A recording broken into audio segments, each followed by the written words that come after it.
آزادی اس کا نام نہیں ہے کہ ایئر ہوسٹس بن کے 300 مسافروں کی 8 گھنٹے خدمت کرے، ہر ہوسناک نظر اس کا طواف کرے، کوئی اس کو کسی نظر سے دیکھے، کوئی کسی نظر سے دیکھے، کبھی کسی سے ٹکرائے، کبھی کسی سے ٹکرائے۔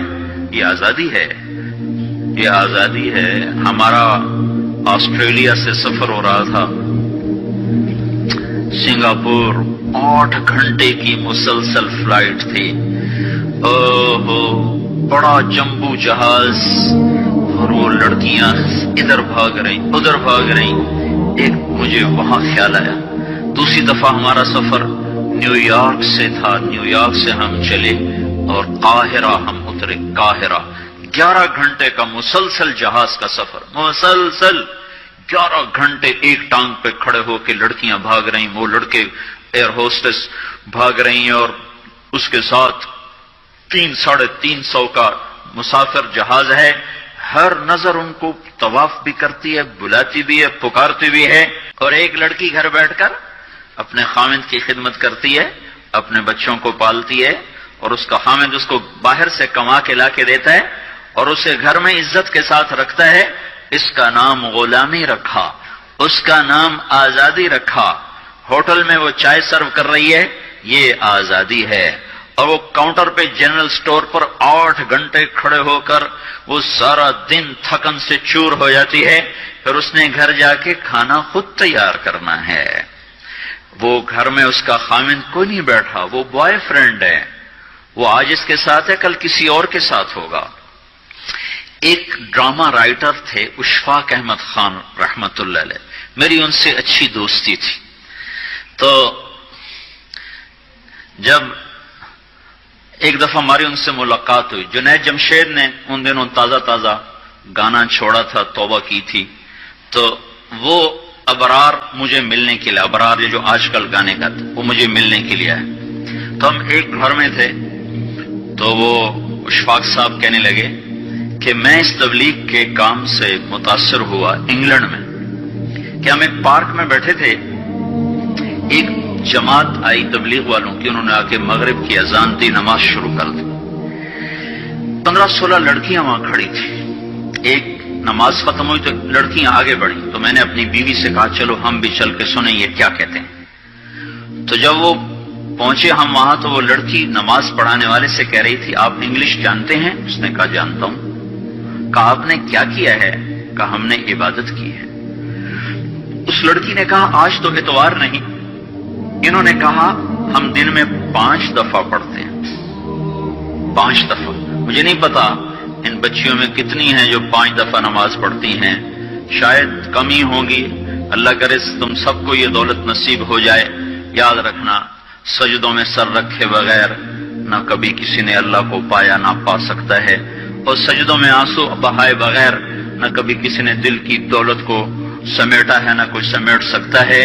یہ دل کا چین و سکون میرے اللہ کی قسم پیشانی کو زمین پر رگڑنے میں ہے، اور اس پیشانی پر آنسو بہانے میں ہے۔ باتوں سے بات نکل آتی ہے۔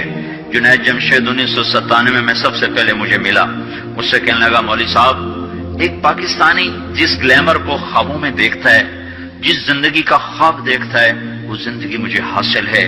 میرے پاس دولت بھی ہے، عزت بھی ہے، شہرت بھی ہے، چاروں طرف میری زندگی رقص کرتی ہے، لیکن اس کے باوجود میرے اندر اندھیرا ہے، خلا ہے۔ میں اس کے الفاظ بڑے خوبصورت، کہنے لگا میں وہ کشتی ہوں جس کا کوئی ساحل نہیں۔ اللہ اکبر۔ یہ کیا وجہ ہے؟ مجھ سے کہنا کہ یہ کیا وجہ ہے، ایسا کیوں ہے؟ میری تو ہر خواہش مجھے حاصل ہے۔ اور بالکل یہی بات چند لفظوں کی تبدیلی کے ساتھ مجھے سعید انور نے کہی جب وہ 3 دن کے لیے ہمارے ساتھ نکلا پہلی دفعہ۔ مجھ سے کہنے لگا میں یہ سوچا کرتا تھا عزت، دولت اور شہرت یہ میری زندگی کا مقصد ہے، صرف 22 سال میں مجھے سب کچھ مل گیا، عزت بھی، دولت بھی، شہرت بھی، لیکن دل اسی طرح پریشان۔ 100 بار چمن مہکا، 100 بار بہار آئی، دنیا کی وہی رونق، دل کی وہی تنہائی، تو رونق بھی ہے، بہار بھی ہے، پھر دل کیوں اداس ہے، پھر دل کیوں پریشان و غمگین ہے؟ کہ اس سوچ نے مجھے یہ مجبور کر دیا کہ میں نے مقصد کے انتخاب میں غلطی کھائی ہے۔ مقصد کے پانے کے بعد تو آدمی چین میں آتا ہے۔ مجھے اگر عزت، دولت، شہرت میرا مقصد ہے تو مجھے مل چکا ہے، پھر مجھے چین کیوں نہیں، پھر مجھے سکون کیوں نہیں؟ تو مجھے پتا چلا کہ نہیں، مقصد زندگی کچھ اور ہے۔ میں نے کہا شکر کرو تمہیں جلدی پتا چل گیا۔ بعضے تو زندگی گزار جاتے ہیں اور انہیں موت تک نہیں ہوش رہتا کہ میں کیوں آیا تھا اور میرا کیا مقصد تھا۔ جو لوٹ آئیں کچھ کہنا نہیں، بس دیکھنا انہیں غور سے، جنہیں منزلوں پہ خبر ہوئی کہ یہ راستہ کوئی اور تھا۔ چل چل تھک گئے، جب آگے پہنچے تو دیکھو غلط جگہ آ گئے۔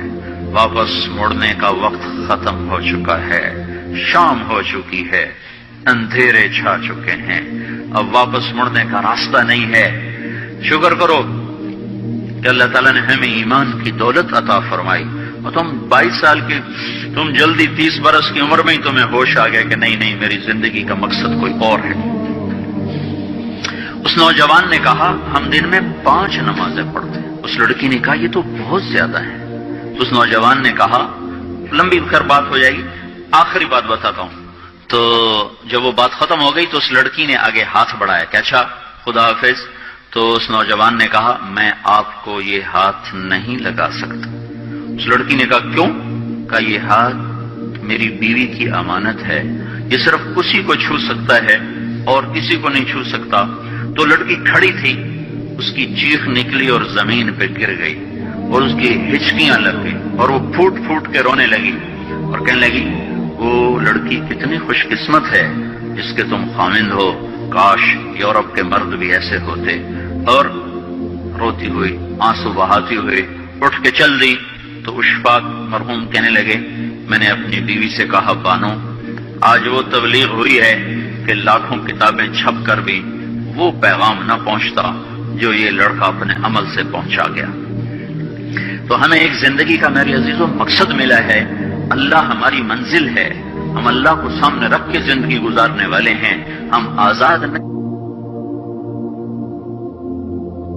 زندگی گزارنا یہ کامیاب زندگی ہے۔ تو کہیں ایسا نہ ہو کہ میرا اللہ کہہ دے وَامْتَازُوا الْيَوْمَ أَيُّهَا الْمُجْرِمُونَ، ان کو الگ کر دو اور مجرموں کی صف میں کھڑا کر دو، تو پھر کوئی حال نہ ہوگا۔ ہائے اللہ کے نبی نے کہا کتنی عورتیں ہوں گی جن کو سر کے بالوں سے فرشتے پکڑ کے گھسیٹ رہے ہوں گے اور وہ کہیں گی ہائے ہمیں بچا لو، ہائے ہمیں بچا لو۔ اور کتنے مرد ہوں گے جن کے جبڑوں میں ہاتھ ڈال کر فرشتے ان کو گھسیٹ رہے ہوں گے، وہ کہیں گے ہائے ہمیں بچا لو، ہائے ہمیں بچا لو۔ تو اس وقت اللہ کہے گا اولم نعمرکم ما یتذکر فیہ من تذکر وجاءکم النذیر، میرے بندے یہ چند آنسو دنیا میں بہا لیتا، جو آج تو کر رہا ہے تو ہائیاں دے رہا ہے، یہ تو دنیا میں دے لیتا تو آج اپنے رب کی رحمت کو دیکھتا۔ تجھے بتانے والے بھی آئے تھے، تمہیں سمجھانے والے بھی آئے تھے، لیکن تو مذاق اڑاتا رہا، تو ان کے ساتھ مستیاں کرتا رہا۔ آج دیکھ ایمان والے کتنے اونچے جا رہے ہیں، جنہوں نے مجھے راضی کیا کتنی بلندیوں کا سفر کر رہے ہیں، اور ان کے ساتھ میں کیا کرنے لگا۔ یہ کامیابی اس کو ملے گی جو اپنا سب کچھ اپنے اللہ پر لگا دے گا، وہ اپنا سب کچھ اللہ کے محبوب صلی اللہ تعالی علیہ وسلم کے طریقے پر لگا دے گا۔ یہ کامیابیاں اس کا مقدر ہیں۔ یہ زندگی چند روزہ ہے، اور آج ایک سیلاب ہے میری عزیزوں مغرب کی تہذیب کا، اس انٹرنیٹ نے اور اس ٹی وی نے اور اس میڈیا نے ہم سے ہمارا سب کچھ چھین لیا ہے، سب کچھ ہمارا چلا گیا ہے، اور سوائے اچھل کود کے، کھیل کود کے، اور زندگی کا کوئی منزل نہیں رہی۔ میں آپ سب کے سامنے یہ درخواست کرتا ہوں کہ اپنی زندگی کی منزل طے کرو۔ پہلے یہ سوچو اور سمجھو کہ یہ صبح، یہ شام، یہ دن، یہ رات، یہ جو گزر رہے ہیں مجھے کہاں لے جا رہے ہیں، میرا سفر کدھر کا ہے، میں کہاں جا رہی ہوں، میری آخری منزل کیا ہے۔ اس کے مطابق اپنی زندگی کی ترتیب بناؤ۔ میرے آپ کے نبی نے فرمایا الکیس من دان نفسہ وعمل لما بعد الموت، سمجھدار وہ نہیں جو مشہور ہو جائے جو عزت اور دولت کو اکٹھا کرے، سمجھدار وہ ہے جو اپنی آخرت کا سامان تیار کرے اور اپنی موت کی تیاری کرے۔ اس پر جو جم جائے گا وہ دنیا اور آخرت میں کامیاب ہے، جو اس سے ہٹ جائے گا وہ ہلاک و برباد ہے۔